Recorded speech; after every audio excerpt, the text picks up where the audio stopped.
అది చేస్తారు. నేను వాళ్ళకి అడిగాను, అరే ఇంకెక్కడైనా అవకాశం ఉంటే చెప్పండి ఏంటంటే, పూరి జగన్నాథ్ గారి దగ్గర నేను యాక్చువల్గా ఆయన సినిమాలు చూశాను. ఇన్ఫ్లుయెన్స్ చాలా ఇన్ఫ్లుయెన్స్ ఉంటాయి ఆయన సినిమాలు. అరే పూరి జగన్నాథ్ గారి సినిమా చేద్దాం, ఎక్కడుంది ఆఫీస్ అని ఆఫీస్కి వెళ్ళాను. ఆఫీస్కి వెళ్ళి కలిశాను. కలిస్తే అతను చూశాడు, ఓకే స్పోర్ట్స్ బ్యాక్గ్రౌండ్ ఏదైనా ఉందా అంటే నేను అన్నాను, నేను బాస్కెట్బాల్ ప్లేయర్ని సార్ అంటే, ఓకే సరే చేద్దులే అని చెప్పేసి. అది జస్ట్ మైన్యూట్ వన్, అది ఎడిటింగ్లో అంతా ఎగిరిపోయింది అనుకోండి. చిన్న రవితేజ గారితో ఒక చిన్న షార్ట్ లాంటిది ఉండే. సో నాకేందంటే యాక్చువల్గా నాకు అప్పటి నుంచే ఒక డైరెక్టర్ ఎలా సినిమా తీస్తాడు, షార్ట్ ఫ్రేమింగ్ ఎలా ఉంటుంది, ఆయన చెప్పాలనుకున్న విజువలైజేషన్ ఎలా క్యాప్చర్ చేస్తారు అనేది అబ్జర్వేషన్ చేసేది నాకు బాగా ఒక ఇంట్రెస్ట్ అనమాట. సరే ఆయన దగ్గర ఒక అలా అమ్మ నాన్న టెమిల్లమ్మాయి చేశాను అనమాట పూరి జగన్నాథ్ గారి. ఓకే. అండ్ దెన్ సై రాజమౌళి గారిది ఎలా ఆపర్చునిటీ వచ్చింది మీకు? అది సై కూడా సేమ్ అదే స్పోర్ట్స్ బ్యాక్గ్రౌండ్.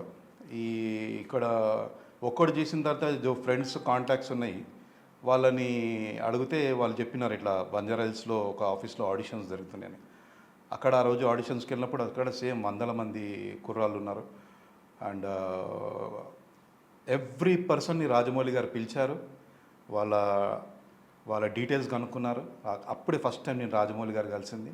ఆయన అడిగారు, మీరేంది మీ బ్యాక్గ్రౌండ్ ఏంటంటే, నేను సార్ ఒక్కటి చేశాను అండ్ అమ్మ నాన్న తమిళమ్మ చేశాను సార్, నాది బ్యాక్గ్రౌండ్ బాస్కెట్బాల్ అంటే ఓకే అని చెప్పేసి అలా ఆయన దగ్గర షార్ట్ లిస్ట్ అయ్యి, అది రగ్బీ స్పోర్ట్స్ బ్యాక్గ్రౌండ్ మూవీ సై.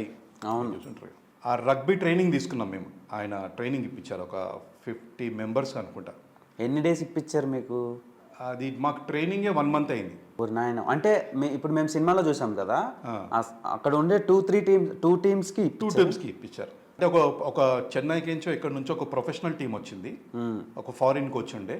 ఆయన పోలీస్ అకాడమీలో మాకు ట్రైనింగ్ మార్నింగ్ ఈవినింగ్ అక్కడే మేము ఉండేవాళ్ళం. టెంట్ వేసేసి మాకు ఫుడ్ అంతా ఉండి మాకు ట్రైనింగ్ ఇచ్చారు. తర్వాత ట్రైనింగ్ అయిన తర్వాత మళ్ళా విలన్ బ్యాచ్ ఎవరు, ఫ్రెండ్స్ బ్యాచ్ ఎవరు అని చెప్పేసి ఆ విధంగా డివైడ్ చేసి రాజమౌళి గారితో అది బాగానే 20-30 డేస్ చేసాం సినిమాది. అప్పుడు ఆయనది 3rd 4th ఫిలిం అనుకుంటా. But he was very friendly. And cinema shooting అయిన తర్వాత కూడా ఆయన ఇంట్లో ఆయన పార్టీ ఇచ్చినారు. ఇప్పటికీ వెళ్ళి కలిస్తే గుర్తుపడతారు. గుర్తుపడతారు. మరి ఎందుకని యాక్ట్ చేయటం లేదు ఆయన సినిమాల్లో? ఇప్పుడు పాన్ ఇండియన్ ఫిలిమ్స్ చేస్తున్నారు, ఇంటర్నేషనల్ రేంజ్లో ఆయన ఫిలిమ్స్ వర్కౌట్ అవుతున్నాయి. ఎవ్రీ డైరెక్టర్కి ఒక క్యారెక్టర్కి ఒక విజువలైజేషన్ ఉంటుంది, ఈ క్యారెక్టర్కి ఇతను ఉంటే బాగుంటాడని చెప్పేసి. సో ఆ విధంగా ఆయన చేసిన సినిమాలు నేను ఇప్పటివరకు ఏ క్యారెక్టర్కి సూట్ కాలేదేమో. సో అందుకోసం నాకు ఈ అవకాశం రాలేదు. డెఫినెట్గా I'm expecting a role from him very soon. నేను కూడా ఆశపడుతున్నాను ఒకసారి ఆయన సినిమాల్లో మీరు నటించాలని. Thank you. వస్తుంది అది, God blessing. Okay, it will happen. So మాకు తెలియని విషయం అయితే ఒకటి చెప్పారు సై సినిమా గురించి, మీరు అందరూ ట్రైన్ అయ్యారని. మేము ట్రైనింగ్ అయ్యాం. సో ఆ ట్రైనింగ్ పీరియడ్లో కూడా మీకు రెమ్యునరేషన్ ఇచ్చారా? ఇచ్చారు, రెమ్యునరేషన్ ఇచ్చారు. దేవుడు సార్ మీరు. అంటే అప్పుడు రెమ్యునరేషన్ ఎంత బ్రదర్? ఇప్పుడు యాక్చువల్గా ఎంతైనా సరే రెమ్యునరేషనే కదా. రెమ్యునరేషనే, కానీ okay, it's not discouraging thing, but ఇచ్చారు ఆయన. అది రాజమౌళి గారి చెరవ వల్లనే జరిగింది ఆ రెమ్యునరేషన్ కూడా.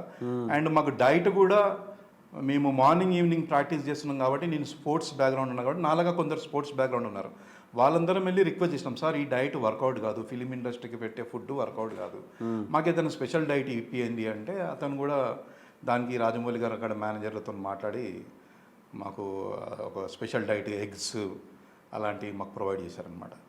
Great person. సో ఫుడ్ పెట్టిన వాళ్ళని ఎవరిని మర్చిపోయాను. అందుకోసం ఇవాళ ఇంటర్నేషనల్ లెవెల్లో టాప్లో ఉన్నారు ఆయన. ఓకే, మిగతా ఇప్పుడు ఆయన కెరీర్ మొత్తం చూస్తుంటే మీకు ఎలా అనిపిస్తుంది? అంటే యాక్చువల్గా ఆయనతో ఇంకా ట్రావెల్ చేయాలనిపిస్తుంది. మరి ఈ మధ్యలో ఎప్పుడు కలవలేదు? కలిసాను. ఆర్ఆర్ఆర్కి కలిసాను, ఎవ్రీ మూవీకి వెళ్తాను, కలుస్తాను. ఆయన ఇస్తారు, వస్తుంది time. I hope so. Yeah. And Bunny VV Vinayak garu మిమ్మల్ని ఎలా క్యాస్ట్ చేసుకున్నారు?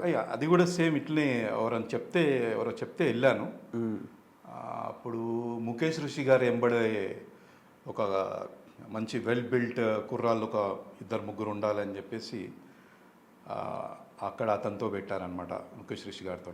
అండ్ అది ఫస్ట్ టైం నేను బన్నీ గారితో చేయడము. ఒక చిన్న ఫైట్ అది ఉంటుంది. ఇది చిన్న చిన్న రోల్స్ అంటే మనకి ఎవరు బ్యాక్గ్రౌండ్ లేనప్పుడు you have to go step by step only. చిన్న చిన్న అడుగులు వేసుకుంటూ వెళ్ళాలి, తప్పదు అది. బాస్ మీకు ఒకటి చెప్తాను.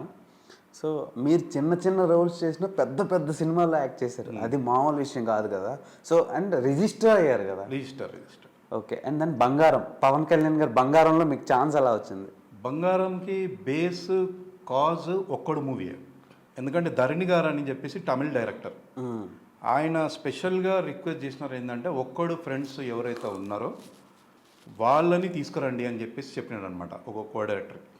సో వాళ్ళు పవన్ కళ్యాణ్ గారితో చేస్తున్నప్పుడు ఒక్కళ్ళు ఫ్రెండ్స్ అని చెప్పేసి ఎతికి పట్టుకొని వచ్చినారు మమ్మల్ని.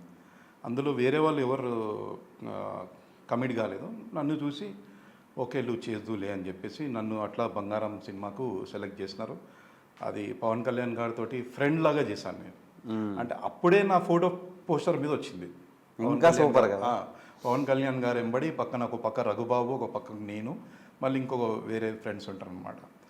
That was very valuable experience. అంటే పవన్ కళ్యాణ్ గారు ఆయన ఇప్పుడున్నంత క్రేజ్ అప్పుడు లేదు ఆయనకు, కానీ బట్ ఆయన ఆయన ఆయన ఆయన హిమ్సెల్ఫ్ ఈజ్ ఒక వర్సటైల్ యాక్టర్, ఒక వర్సటైల్ పర్సన్.